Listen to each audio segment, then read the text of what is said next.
비가 추적추적 내리는 어느 날 오전, 갤럭시 Z 폴드 3를 써보고 싶어서 갤럭시 투고를 신청해 대여해 왔습니다. 그래서 3일간 써본 소감을 나눠보려고 해요. 갤럭시 투고가 뭐냐면 3일간 제품을 직접 체험해보고 반납하는 서비스인데요. 이전에 Z 폴드 2도 이렇게 경험해본 적이 있어서 이번에도 생각하고 있었습니다. 색상은 팬텀 그린이었고요. 어두운 그린이다 보니까 어떻게 보면 블랙 같기도 하고 그린인 것 같기도 하고 그렇습니다.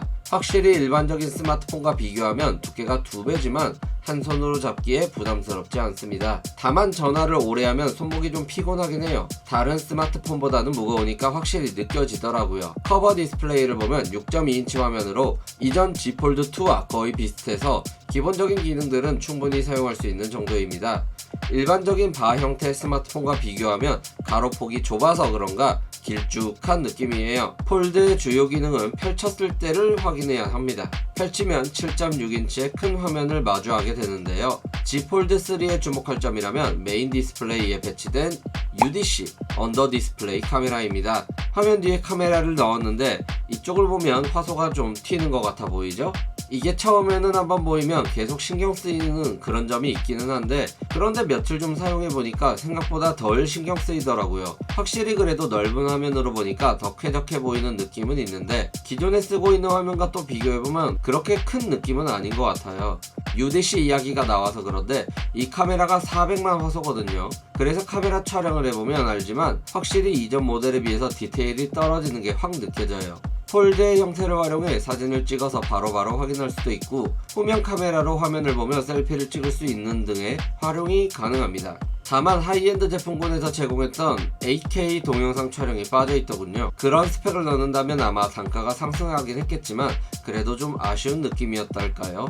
큰 화면으로 할 수 있는 가장 큰 이점은 멀티태스킹과 게임이라고 할 수 있겠습니다. 앱을 3개 활성화해 같이 볼 수 있어서 확실히 생산성은 높아졌고, 기본 앱 같은 경우는 폴더블 환경에 맞춘 변화가 인상 깊고, 폴드만의 이점을 활용한 플렉스 패널도 살펴보자면, 플렉스 패널을 통해 유튜브로는 상단에서 영상, 하단으로 댓글을 본다든지, 갤러리 앱으로는 상단으로 이미지 확인, 하단은 슬라이드 패널이 생겨 넘기기 편한 방식으로 활용하는 방법도 있어서 폴드의 이점을 잘 사용할 수 있는 것은 좋았습니다. 게임 같은 경우는 폴드 화면의 최적화에 가득 찬 모습이 인상적이었습니다. 영상 같은 경우는 사이즈를 늘리면 잘리는 부분 때문에 확대해서 보기가 좀 애매한데, 게임은 사이즈가 최적화해서 나오는 경우가 많더라고요. 그래서 영상 쪽보다는 게임 쪽이 좀 더 만족스러운 느낌이었습니다. S펜은 갤럭시 투고에 포함이 되어 있지 않았고, 저번 핸즈온 때의 느낌을 전달하자면 필기감 꽤나 괜찮았고, 접히는 부분에서 걸리는 점이 약간 신경 쓰일 수도 있겠지만 별도로 수납하기가 귀찮은 부분을 제외하면 활용도는 상당할 것으로 보입니다. 방수 기능 같은 경우는 이거 잘못돼서 고장나면 100% 제가 물어줘야 해서 겁쟁이라 죄송합니다. 만약에 제가 갤럭시 Z 폴드 3를 살 수 있는 돈을 가지고 있었다면 저는 한 번쯤 도전해봤을 것 같습니다. 접고 다니는 태블릿 같은 느낌으로 활용할 수도 있을 것 같고, 서드파티에서도 폴드에 최적화된 앱들이 하나씩 등장한다면 활용 가능성이 커지기 때문이죠.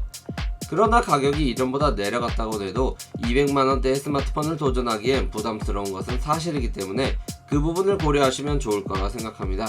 이상 갤럭시 Z 폴드 3 3일간 써본 소감을 마치며 저는 다음 영상으로 찾아뵙도록 하겠습니다. 시청해주셔서 감사합니다.